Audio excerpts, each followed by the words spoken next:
Hello, Jaska. It's so nice to have you here at our bonus class in Living Your Design course.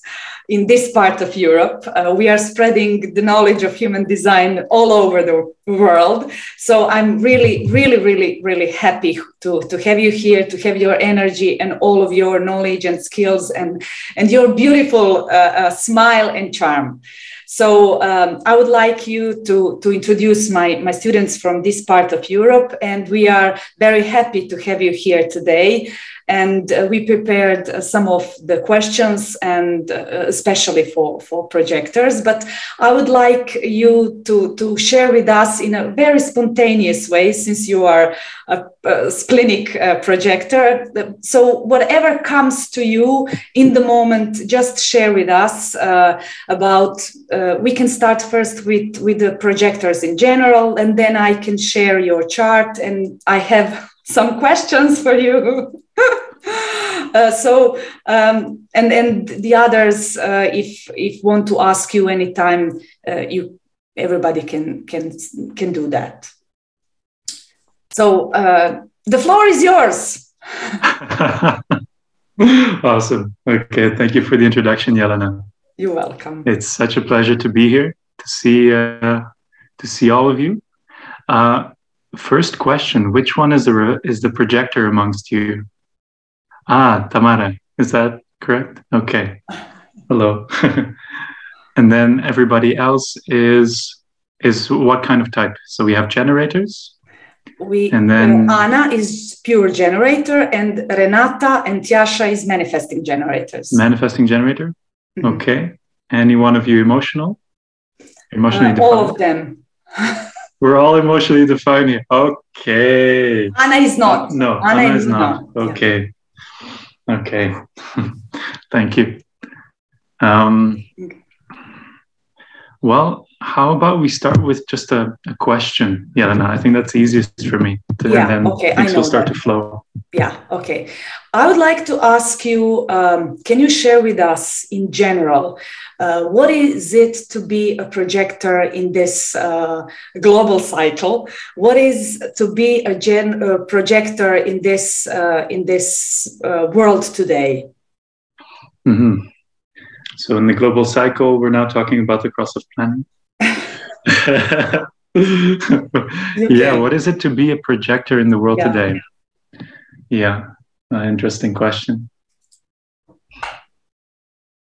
Well, there's many different kinds of projectors. First of all, I mean, the projector type is one of the most diverse. So we have many different kinds of, configurations. There's many different ways to be a projector in this world. Yeah. But one of the things that really characterizes us or defines us is that we don't have a sacral defined. And if there's one thing that really characterizes the world is how generative the world is by conditioning and by energetic demand. There are various kinds of complexities to that. And so that's really one of the things that a projector brings in, is a kind of wisdom about doing and non-doing. Mm-hmm. A wisdom about how is energy used?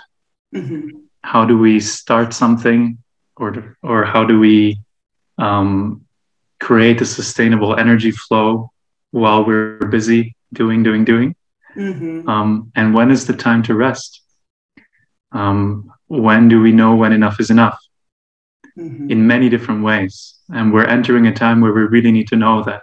Mm-hmm. I think that's a message that we receive from many different fronts, that enough is enough. Yeah. Right. And we can start talking about different experiences of boundaries and all of those things, mm-hmm. especially between types, projector and generator dynamics in particular. Mm-hmm. But really the wisdom of knowing when enough is enough is a major component of all of this. Mm-hmm. As well as respect for difference, respect for being non-productive. The projector is primarily here a type to guide. It's not here to be particularly productive themselves. And I don't know how it is where you are, but where I am, there's this, or at least where I grew up, there was this saying of, don't listen to people who don't do themselves. Right? And that was, I don't know if this if this is very widespread, but that was very strong in my field of in my culture at least. And projectors may have a very good perspective for other people. They may be very good guides, even though they may be limited in being able to do themselves. That's a really funny thing. Tamara, can you find yourself in what I'm saying? Yeah. Tamara and I was speaking a few minutes before you pop up about this nodal environment, the channel of charisma that is influencing us in a totality. So, and I said to her, oh yes, we can ask Jaska, because she was explaining that there are some days during this month, since from September this nodal environment started, those days that she doesn't feel to do anything, and then it happens suddenly that she wants to do a lot of things. And then a few days ago she did something, big scratch on her left hand, and I said to her, okay, we can ask Jaska about that. How did he experience or experiencing this charisma? Do you feel also that you are having suddenly a lot of energy and then sometimes so exhausted? Yep. Really? Yeah, it's a very particular time now to be noticing and learning about your energy use, especially as a projector. Now, all of a sudden, there's all of this energy that is in the air to get very busy, to start many different projects, maybe things that you've wanted to start or things that needed to get done for so long. And now there's the energy to do that. And it's energy that can move very quickly from one thing to the next. You find yourself multitasking and then all of a sudden, burnt out and, you know, super tired and exhausted without even being able to relax. That's some of what I'm finding here. I'm getting extremely busy now in a very good way. Okay. So all of it according to my strategy and my authority. And it's a lot. And I'm super happy that all of this energy is available for me to move everything around now that I can. Because, yeah, probably when the energy goes, I'll find myself in a very different situation and I may not be able to stay on top of everything. So now's a good time to put everything into place and find a way that you can also manage everything that you've put into place without all of this energy being available. That's where I'm at personally. Okay, yeah, really. Anna, do you maybe would like to ask Jaska something? Yes. I'm not a projector, I'm a generator, but I was wondering if you can explain it, since you're a splenic projector, that means that you're probably pretty intuitive. Can you tell me how do you live your strategy and what is the authority? Authority. How do you live your authority and your strategy on a daily basis? Like, how do you wait for invitation? Is that a certain sensation that you have in your body when you're talking to somebody, or you listening to them, you know, what they're going to tell you? So can you just address that from your perspective? Yeah, absolutely. So Lavina would very often say that strategy and authority is for projectors, primarily for the big things in life, right? So where you go, or where you live, at least where you work, who your partners are, your friends are, all of these big things that make a major shift and change in your life and that really determine your environment and where you are and what you end up getting involved in.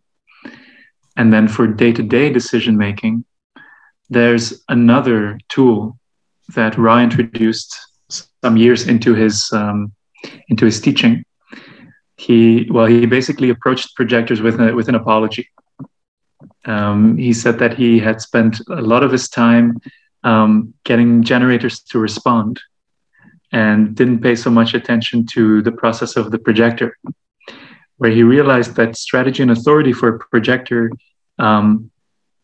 it's great as a starting point, but it is still limited.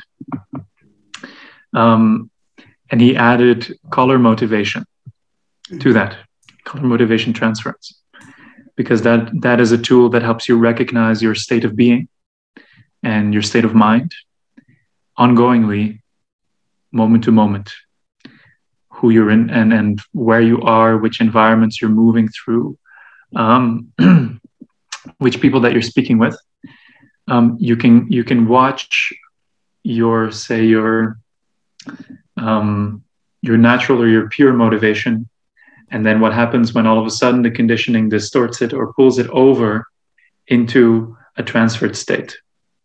And as a projector, once you know these two states and you can differentiate between the two, you can watch, you can observe that.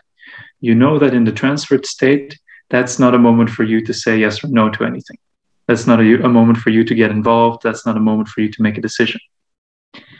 Because you don't have access to your intelligence when that's going on. It's a slightly deeper level of the mechanics. Mm-hmm. But if you're a projector, because of the complexity of your design, it tends to be easier to already see at that level. Tends to be easier to already go there.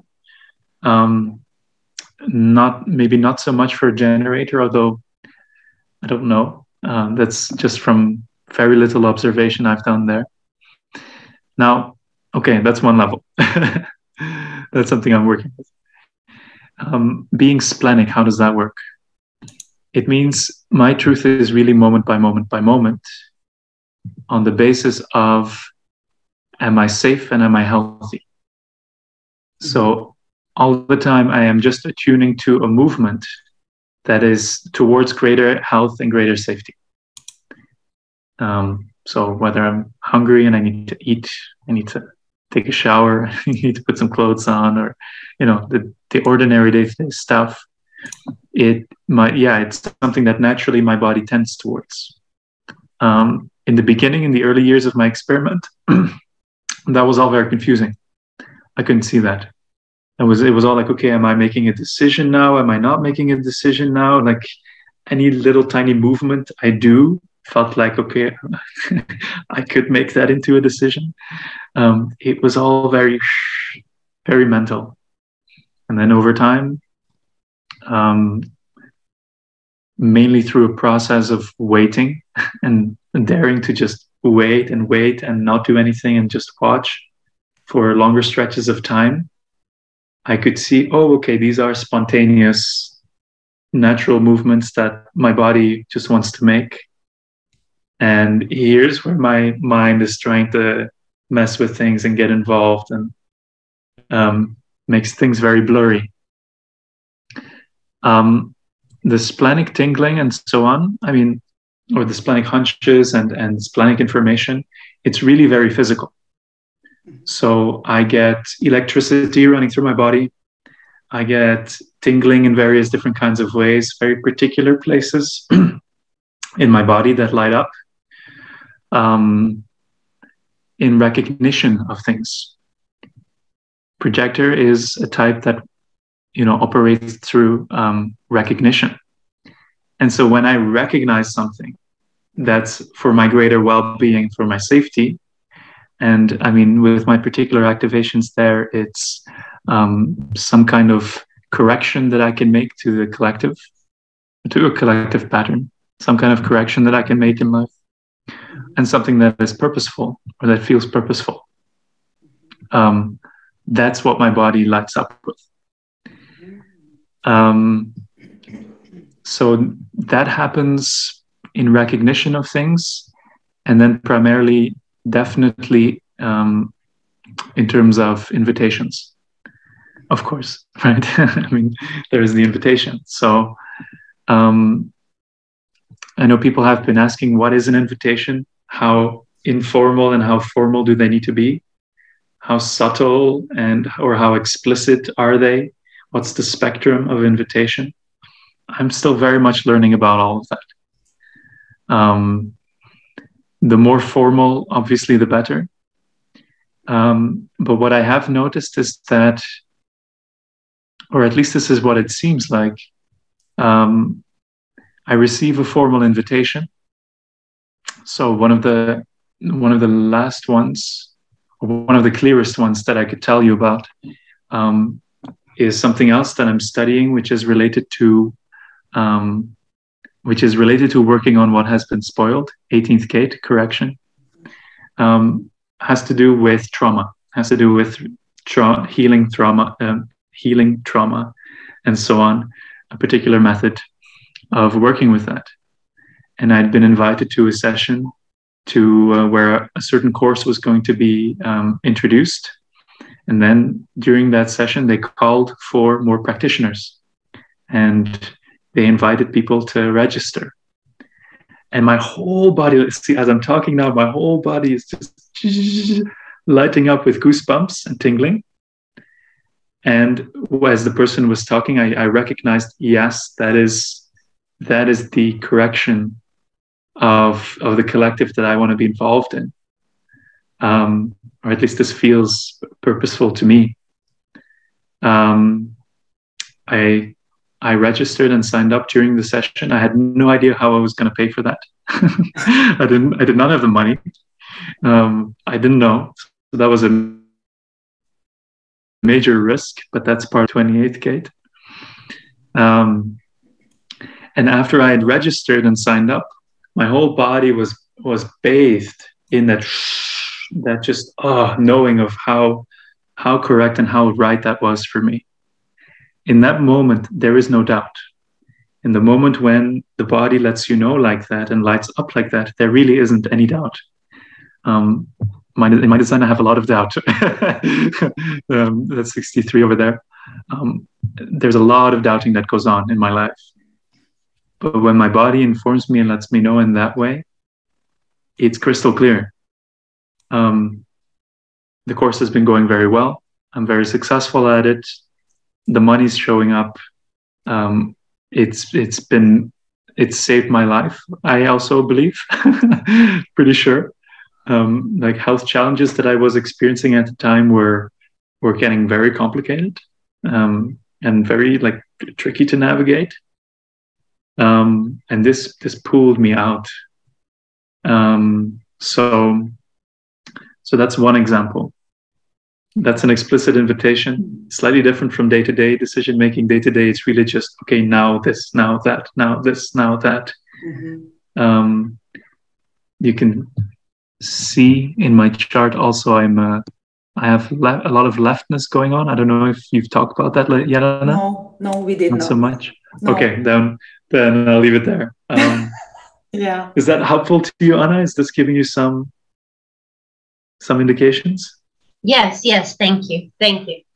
Okay. Thanks. Beautiful example, Jaska. Beautiful. How your splenic works. Since you know what we are working on. We are working on single definition split, and we have you as a wide split. Can you tell us, that means that two Jaskas are living so divided in one body.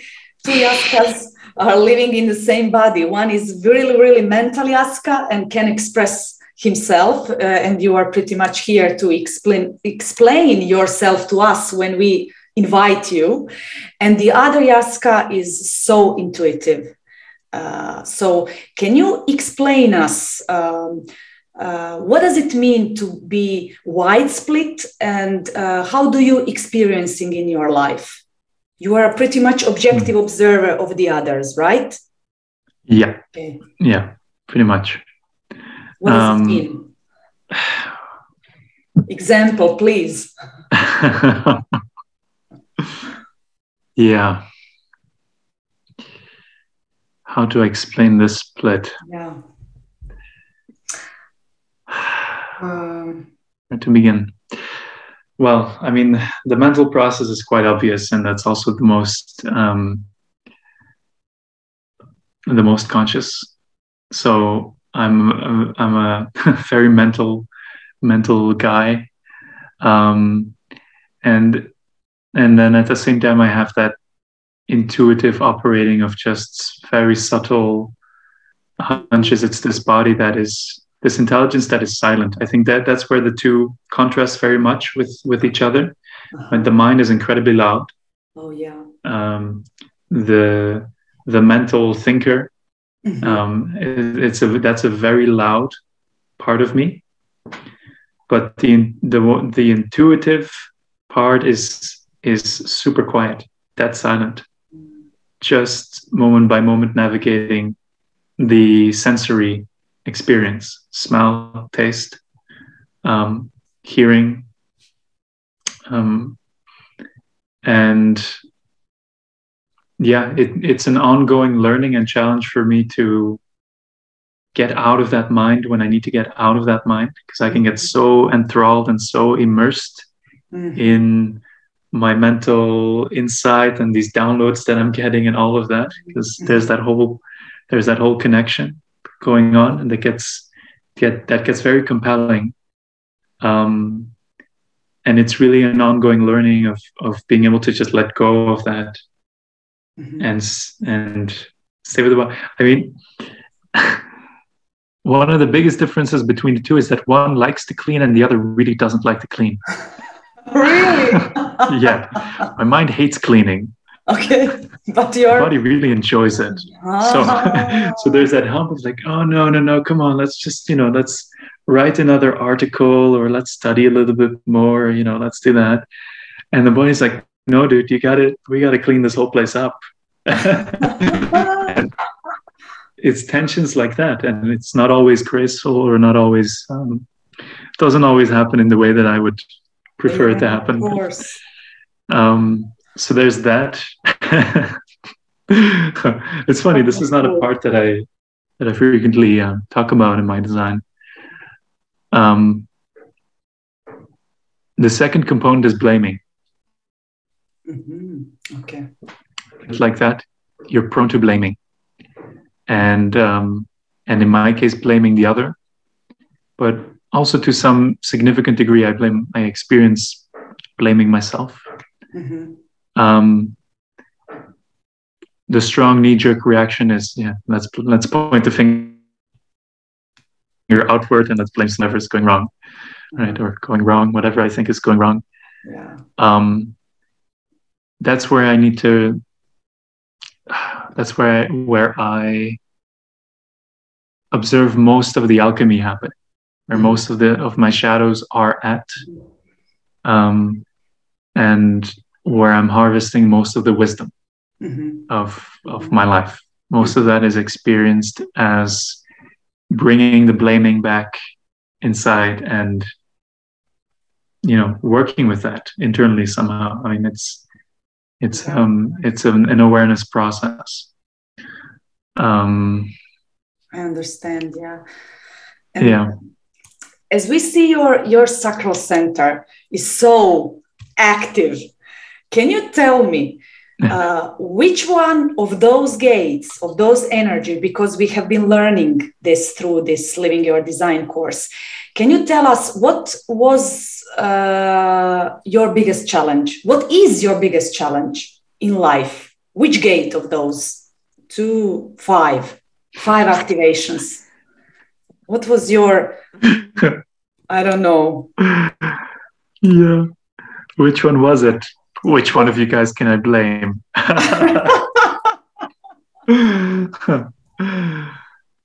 Yeah, I don't know. I mean, I don't know which one specifically to single out.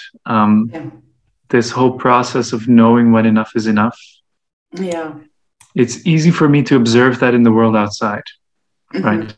Projector, outward focus. Easy for me to see that in other people.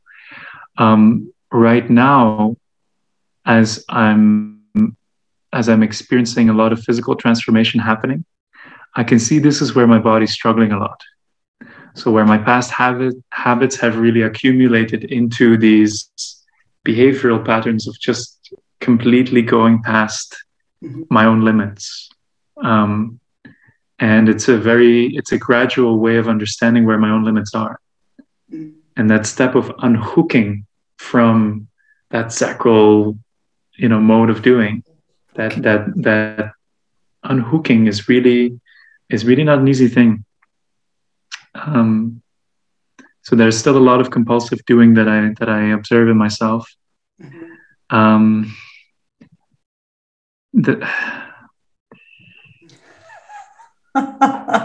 got I'm you. trying to pick one, but it's like, all of them, they just have this massive conspiracy going on. Okay. I mean, it's hard to isolate anything in the design, but I understand. I mean, what I could say, because this is probably relevant to projectors in general, that 27 is all about nurturing and caring. Okay. Nurturing and caring for also somebody else. And as a projector, at least in my life, there's always been that special relationship. There's always been that one other person, or there's always been that, that other person that takes up a lot more time and energy in my life than everybody else. Okay. And that component of me has always been very involved in the caring for them. Not always coming from the right place, sometimes also just from my own mental ego. But also sometimes in caring for different people and just caring too much about too many different people and their process. Right? So there's this one thing of having that sacral undefined and being so sensitive to how other people use and misuse their energy. Somebody else's frustration becoming, my frustration too, in a way, and caring about the well-being that they too flourish according to what's really there for them, what they love to do, their health, their well-being, all those things. It's hard for me to see someone stuck in wrestling with themselves, with unhealth, with doing things that they don't want to be doing anyway, not getting out of that, not immediately seeming to have the help that they need to get out of that. And this is the part of me where I see that and I want to help. And I want to be generous with whatever assistance that I can bring. Yeah. And as part of that, I wouldn't really know I also wouldn't know where the line was. I wouldn't know where the boundaries were necessarily in many different ways, many different ways. So, yeah, I mean, the outcome of that is burnout, The outcome of that is caring too much about somebody else and not caring enough about yourself. And at the same time, not respecting the other person. You can think that as a projector, you can think that your advice, that this perspective you have, the other person really needs to have it. It's for their own good. You're doing it for them, whatever. Yeah. And it can be that you're just not respecting them in their process. They have their own life. They have their own learning. It's not my place to interject until I'm invited to do that. Yeah. Can we then relate your story with the open solar plexus, as those persons likes to help the others? And we can we relate that with your profile 2-5, because maybe some 5, everybody wants from you to help them to save the day, to find some very instant resolution of their problems. Yeah. All these things come together. It's all this thing. Yeah. It's all it's one big conspiracy. You go into one part of your design, and you'll find everything else there. Yeah, exactly. It's kind of like that. Yeah. How did you find yourself through life, through this 1, 2, 3 punch, as Lavina teaches us? I have also this part in my design, but not totally open as you have, totally open G center and totally open ego center. How those energies have been playing in your life? Well, if there's one word to sum them up altogether, it's delusion. Oh. It's total delusion. You can add the 2-5-ness on top of that. Oh, right. I think this is one thing that came up when we last spoke with each other. Human design came into my life when I was about 23. Mm-hmm. So very young still. And in so many ways still searching. It's normal for a young human being to search for their identity and understand, okay, what's my place in all of this? And who am I? Who are you? All of that. But that 1-2-3 punch doesn't make it any easier. Mm. And the 2-5 doesn't make it any easier either. You don't see who you are. And all you have is feedback from your environment. And then just some sense of, okay, this is what I like to do. This is what I don't like to do. And this is where I seem to be successful in having a healthy contribution to somebody else's life. And then this is where my joys are at. But there were many times in my life where even that I didn't know anymore. So then there's the combination of that and becoming very, very, when you have an identity crisis, what happens? You become insecure, and then you start to look for what's valuable in me and all of those things. Many different kinds of questions that in the end, I don't really have an answer to. The only way I can find an answer to that in some sense is by paying attention to what kinds of invitations are coming my way, and then what comes out of me when they are correct, and when I say yes to them, and okay, let's see what happens. Mm-hmm. And a lot of that is just a spontaneous, like, okay, let's just let's see what comes out of me, and I don't know. Yeah. And it's magic. It's total magic. Showing up to this situation, to a whole new scenario that I've never been in. Wow. And I just know how to navigate it. And I say things that I've never said before. I suddenly see things that I don't know where it comes from. But it happens. And it's so it's sharp. It works. But you need to have a lot of courage to go there. And the flip side to that is just the mind trying to figure it all out beforehand. And there's no way. Yeah. It's we can go deep into the struggles of that, but somehow I don't really feel like it's so helpful.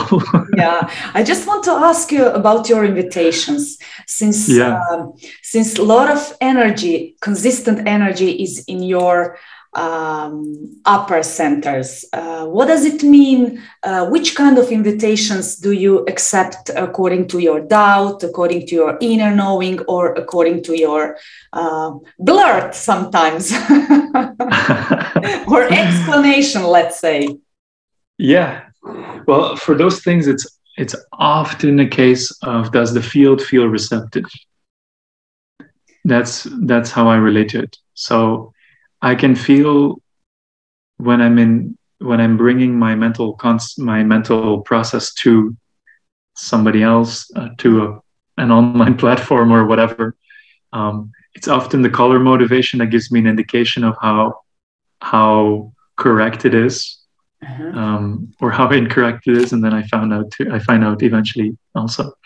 But many times it's a matter of receptivity. Do people want to hear what I have to say? Or not. And if the receptivity isn't there, the resistance comes up very, very quickly, even in a subtle way. My voice changes. Mm-hmm. What comes out of my mouth isn't very coherent. I have to try too hard to express what's inside. It's like this wall of resistance, and I'm trying to be seen. I'm trying to be heard through that. There's this thing that's preventing me from really seeing what's in me. And I can feel that field of resistance before I speak into it. I can sense that. When I sense that's there, I don't go there. There's no point. When the receptivity is there, then okay, then I can at least say something. There are varying degrees to that, where people invite general feedback or general perspective. I don't tend to really have much to say to those things. So when people ask me, okay, does anyone want to say anything? Does anyone have anything to say, or whatever, like something like that? I usually don't really have anything to say in response to that. But when people ask me for something very, very specific, then I can unpack it. Then things come out. And that's something very interesting that I've noticed. Does it come from this channel, very specific knowing? Would you say from this channel? As far as I'm aware of it, but I don't really know. I don't really know. I only know the experience of it. Right. Yeah. So, for example, the conversation we're having now, the quality of that's very clear to me. And the way I can express myself, the way things can come out. Okay. That's a correct invitation. And I can compare that straight away to other moments this week where what came out of my mouth was a very different kind of Jaska. Yeah. I like this one, Jaska. Maybe. Okay. Great. This is the one you've got now. Yeah.